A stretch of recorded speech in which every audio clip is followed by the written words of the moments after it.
What's up guys, Brendan back here again today with another video on the channel, and we are back once again with a review of WandaVision. Yesterday the latest episode of WandaVision came out, episode 3, titled Now in Color, which is very fitting because it's now set in the 70s, so it's now in color instead of being in black and white, so yes. Anyway, let's get into the review, shall we? Okay, so this episode was, it was pretty good most of the way. It was mostly like uneventful. I wouldn't say uneventful most of the way through. I wouldn't say, I don't know what the right word I would describe it as. It was pretty good most. It was very solid. It was just a good, innocent episode. And then of course the ending kicks in, which is like, whoa. So yeah, got a couple things to talk about here. So yeah, so the episode of course is dealing with the aftermath now, of course, of the last episode. Now Wanda's now pregnant with her Vision's kids, which is a thing from the comics also. If you didn't know that, they did have kids in the comics, which in the comics, I think it was like Wanda had to magically create her, magically give herself to become pregnant, which is what happens in this show, I think, too, is she makes herself become pregnant because, she can't get pregnant from Vision because he's a robot. So I think that's what happens here in the show. I'm not really sure. I'm pretty sure. And in the comics also, the kids do become like superheroes of their own. Their names are Wiccan and Speed, and they become members of the Young Avengers, which is a young version of the Avengers. Well, not like young versions of the Avengers, but like a younger group of people called the Avengers. So you know what I mean. But yeah, so they become a part of that group, so potentially that's what they're setting up at some point in the MCU, because we do have, Kate Bishop Hawkeye in the Hawkeye show. We do have Ant-Man's daughter Cassie, who's going to become her superhero from the comic stature in Ant-Man 3, and a couple other characters too, I think. So they're definitely setting up a Young Avengers project some point down the line in the MCU, so that's very exciting, so I hope we get to see that. But yeah, so they are superheroes in the comics, and they have their own set of powers and stuff. And so yeah, most of the episode is just dealing with Wanda being pregnant and Vision kind of confused, like how are you exactly pregnant? Like it's a funny joke when once like she's starting to have bad contractions, and he has to run off to go get the doctor to help. She's going like, oh man, why is this happening now? Like I thought you said they'd be due on Friday. He's like, well, to be fair, honey, that they are like 9 months early. The baby which is it's pretty funny. Like once again, Vision showing, or Paul Bettany showing, he has like great comedic chaps in the show, like a real knack for the sitcom kind of style. Like both him and Elizabeth Olsen had some like great comedic bits in this episode, really great. And so yeah, like I said, most of the episode is just them kind of dealing with Wanda being pregnant and trying to figure it all out, and them trying to learn to be parents and stuff. That's mostly what the episode is, and there's a lot of funny gags throughout the episode. Like we see how Wanda being pregnant, having these contractions and what starts affecting the real world because of her powers. Like she does stuff like accidentally sets off all the stuff in her house, like the washing machine, the fridge, the sink, makes the lights go all bright and stuff, like an alien invasion's about to come down on them or something. And just all that kind of wacky slapstick stuff. And she also paints a stork in the baby's crib room, and then that accidentally brings that stork to life, which is there's a lot of antics of what happens in the episode. Just a lot more general kind of sitcom antics, I guess you would expect, which should be expected by this point. And that's mostly what the episode is for a lot of it. At some point, Vision does go off to go get the doctor to help, with Wanda, because he was off on vacation, so he has to run off again before he leaves to help with her. And then, unfortunately, Monica Rambeau, she comes to Wanda asking for a bucket, then she sticks around to talk for a bit. It's not her name in the episode. They refer to her as Catherine. I think that's what they referred to her in the episode. I'll edit in the video what her name was they referred to her by. It's not Monica Rambeau, it's some other name. I forget what it was. But so she comes by and starts talking with Wanda, and it's a very funny little scene where Wanda's trying to hide the fact that she's pregnant, because it wouldn't make sense in this world. Why is she suddenly fully 9 months pregnant and about to give birth? So it wouldn't make sense. So she's trying to hide it and stuff, putting on big jackets that would cover up the bump, holding fruit bowls in front of her stomach. So all the typical stuff. And it's a weird scene. So there's one part also like I said, she brings a stork to life that she paints on the wall by accident. And she tries getting rid of it 3 times in the episode, and she can't get rid of it. Every time she tries getting rid of it, a big red cloud forms around it. You think it's gone, but it's not. So I'm not sure if that's her kind of starting to, I don't know, lose her powers a bit. Not lose her powers, but more so doesn't really know. How do I word this properly? I'm not sure if that's her trying to she's having a hard time controlling her powers a bit. Oh, why can't I get rid of this thing? I don't really know why. So maybe that's possibly it, because it might tie in, which I'll tie that back into, of course, what's happening at the ending. But she might be starting to lose a bit of a grip on her powers in some capacity. So that could lead to some interesting ideas. Unfortunately, though, which also, a weird thing about that whole scene is that somehow Monica does not see a giant stork in the house. Even at one point, the stork's like biting at her like skirt because there's like fish on it on the skirt, and still she doesn't notice that. Which I'm like, I mean, I know it's kind of a sitcom joke thing where like, oh, they don't notice this very obvious thing probably, but still, how do you not notice a animal tugging at your skirt? Like it's kind of like, at that point you're just being blind. Like I don't know, like jeez. And at some point, of course, she does come across the baby room, and then like Wanda's now having her water breaking, and she's now about to give birth. So Monica's like, oh shoot! So she helps her out, and more antics happens around the house. Like paintings are spinning around, the vacuum's exploding, chandeliers falling, just all this craziness. So like, Wanda's powers are just off the chains lately. So you get to really see like how Wanda's powers really work if they start getting kind of out of control in this show. Like which from that alone. And she gives birth to a baby, and like Vision comes back, and he just missed the birth, sadly. And they give birth to a little baby boy named Billy. No, what was the name they named the first baby? Was it? Well, it doesn't really matter because afterwards they thought they were only having one baby, but then they turned out that she was giving birth to twins, so they had two babies, and like which works out for them because they both wanted to. Vision wanted to name the kid one thing, and Wanda wanted to name it the other thing. I forget which names they wanted. They wanted to name him either Billy or Tommy. One of them wanted Tommy, and the other wanted Billy. I think Vision wanted Tommy and Wanda wanted Billy. I can't recall, but either one of them wanted either one of those names, and they ended up having two boys, so they just ended up naming them both Tommy and Billy. So works out well in the end. So yeah, and like I said, they'll become young Avengers possibly down the line in the MCU. So that's very exciting, and it was really nice seeing them like kind of like happy a bit like with these babies and whatnot. It was really nice, and yeah, which was pretty cool. So yeah, and the rest, but a lot of the other parts of the episode, of course, besides that whole plot line of the babies, there is like a deeper part of the storyline happening throughout the episode. And so throughout the episode, like early on, at one point, Vision starts noticing, some weird parts about this world. It's like when the doctor starts leaving their house after they've like checked on Wanda and stuff. He talks about how like he's going away on vacation and stuff with his wife and such. And like also a nice little fun detail they did to make it look like a sitcom is that when they're outside, they actually have like I don't know if it's a green screen or a matte painting in the background to show like they're not actually outside on a street somewhere. They're actually on a studio lot, so that's what they kind of made it look like, which I thought was a nice touch there. So that was pretty cool. And somebody notices his neighbor. I'm forgetting the neighbor's name now. Sorry, but he's chainsawing his wall. Like you think he's like trying to cut the bushes in his lawn, but he's actually just chainsawing the wall between their houses. So it's very weird, and it's almost like kind of creepy-esque. He's like, "Hey neighbor," and like it's like, "Ah, you're cutting those bushes, taking that too seriously there, dude." And he's like, "Ah, hey neighbor." So it's kind of weird. Vision's like, "What's going on here?" That's a little strange.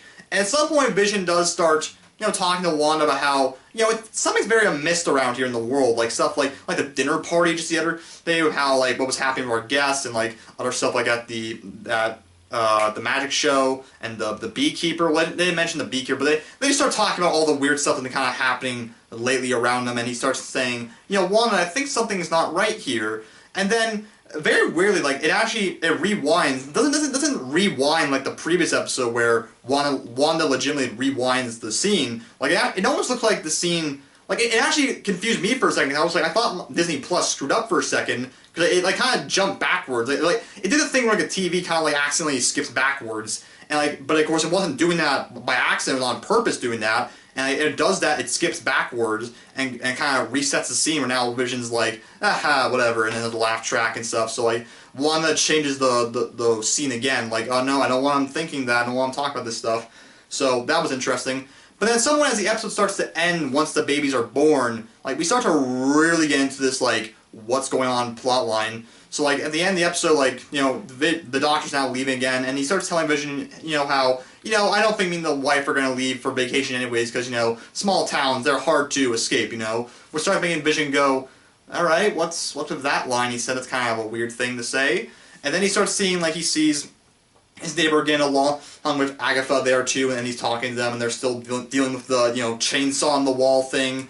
And he starts talking with them, and they start asking him, now, is Monica in the house, which they're not calling her Monica. Like I said, I forget what they refer to her as in the episode. But, they start talking with her, and Vision starts noticing there's something very weird here, because they're telling him that, she's new here, she just moved here, she has no husband, she has no house, like she's kind of an enigma a bit, this person, so they don't really know what's up with this person. So, and they start almost like the neighbor at one point reveals like what's kind of almost reveals something, but then Agatha's like, no, no, don't, and then Vision's kind of like, what? And then like, hey, what's going on? Tell me. And then he says, never mind, it's up, neighbor. And like, then they stop talking, and then Vision's now confused, like, what is going on?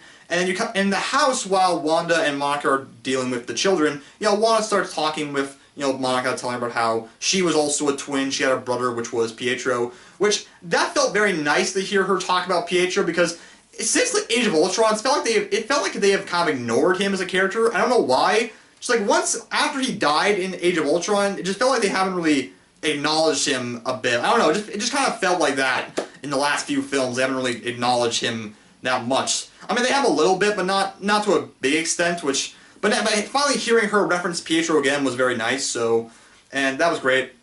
And then she starts singing like her two sons, like a Sokovian lullaby. But then Monica's like, he was killed by Ultron, wasn't he? Like, of course, referring back to the movie. And then she's like, what? And then he's like, oh, never mind. And she starts like backtracking on what she said, going like, oh, I just said something else. And then she's like, no, what did you just say about Pietro? And like she starts questioning her a lot, like really like questioning the stuff, and like she has no proper answers. Like, you know, I didn't say anything. And like, no, what did you say about Pietro? And then she also knows she has a necklace on her that has the sword logo on it, which she recognized from the beekeeper earlier. And then at some point, she just kicks Monica out of the reality entirely. So Vision comes back in the house and asks, where'd she go? And she's like, oh, she left, dear. And then and then like the screen starts like, you know, zooming back out into more of a widescreen angle, and we just see Monica just blasting out of this like this dome area thing and back onto the grass, and like we're in the real world again, and like a bunch of helicopters and like vans come around the area to like get her and stuff. So very curious. So like it's definitely clear that like, you know, we already kind of figured that they were kind of trapped. This like kind of town was trapped in this like bubble kind of sort of thing, but now it's very apparent what's going on, and like she's now been kicked out of the bubble. So what seems like is happening, possibly what we're getting from this episode is that from the ending is that Monica was sent in to infiltrate. What I'm thinking at least, that she was sent in to infiltrate, you know, the town and try and figure out what's going on. And the other people in the town seem to be aware that they're trapped. I think because there's something going on with the neighbors and stuff and Agatha. But they don't want to reveal to Vision what exactly is going on. So, like, it's very weird, so we're not exactly sure. But it seems like the townspeople are aware they are trapped here. So it's very interesting that. And now Monica's out of the town, so we'll see what happens there. So possibly we're going to see maybe more scenes set outside the reality. I'm not really sure, but that's what I'm guessing. So that was very interesting. And in the episode's ending scene, when Wanda tells Vision that, you know, she left, a lot of people are starting to theorize that possibly now, is Wanda possibly being set up as a villain of sorts? Like, is she the ultimate villain of the show? Which, like, I can't lie, there is a hint of, like, some evilness, not evil, but, like, a bad guy-esque thing in her. The way she, like in the final frame of the episode, like, in the way she's talking to Monica, like, questioning her, like, she looks very, like, serious and intimidating. Like, she looks just, like, very stone-faced, like, oh, she left. She's gone now, honey. And, like, she, like, so definitely I can see, like, some kind of, like, you know, bad persona in her a bit there in that face. So, I mean, if it is possible that she might be the villain of sorts of the show, that would be very interesting, because, like, there's a lot of theories about, you know, who might be the villain of this overall show. Some people have said that maybe Mephisto, who's a character from the comics, he's essentially the Marvel Comics version of the devil. So some people have said that maybe Mephisto is the main villain of the show, but maybe if it's Wanda, that'd be kind of interesting. If Wanda, who's the protagonist but also the antagonist at the same time, which be, if that's true, that'd be actually very interesting to see, and that would make sense, because, you know, like, she's gone through a lot, and, like, and she's having this, like, mental breakdown. So that would actually be cool to see if she was a villain of sorts in the show. So that'd be cool. And just in the ending also, it's very clear that Wanda, like, I got a better idea now that Wanda has a really tight control over this reality. Like, I mean, it was pretty obvious she had a control over the reality beforehand, but watching this episode, it's very clear she has a real tight control. Like, she controls it. She doesn't want people to try and mess up her perfect life with Vision. So it's very apparent that, like, she's got, it seems like she might be going down a villain path, possibly. I don't really know. Just from that last frame in the last scene of the episode, it looks very apparent there's some badness in her a bit. So it'd be interesting to see where that goes going forward in the show. So I'm excited to see that. And that's basically about all the major things that happened in the episode. Not much else. Like a couple other funny things that happened. I think my favorite part of the episode and the funniest scene I think was at one point.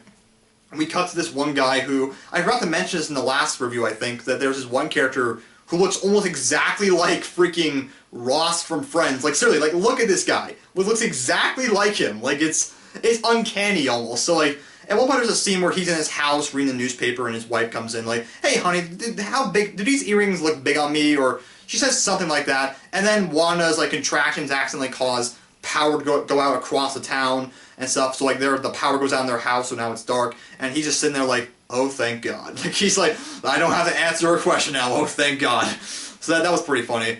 There's also another commercial in the episode where, they're advertising Hydra soap, or Hydra soak is what they're advertising, so it's pretty interesting, which apparently people have been pointing out is that that's a possible reference to Agents of S.H.I.E.L.D., because way back in season 1 of that show, Agent Coulson referred to like a soap Hydra is made to like help brainwash people, like a soap that you like use on yourself and it'll kind of like has chemicals in it that will brainwash you a bit. Which I forgot about that entirely. It's been a long time since I saw the first season of Agent of S.H.I.E.L.D. So, and other people point that out online. So they're like, oh, is this a possible connection to the show? Like, are they going to finally bring like Agents of S.H.I.E.L.D. back into the continuity? Because they've been kind of separated from the continuity of the MCU for quite some time now. Early on they were kind of in there, but now lately they've been kind of adjacent from the MCU, so it's kind of like we're not really sure if they're part of the continuity or not. I don't really know. I haven't finished Agents of S.H.I.E.L.D. I only like watch about like, last time I watched it was like the Ghost Rider arc in season 4, so I've not finished the show yet. But so all I know is that it's not really in the same universe now apparently. I don't really know. I don't know. But so there's that.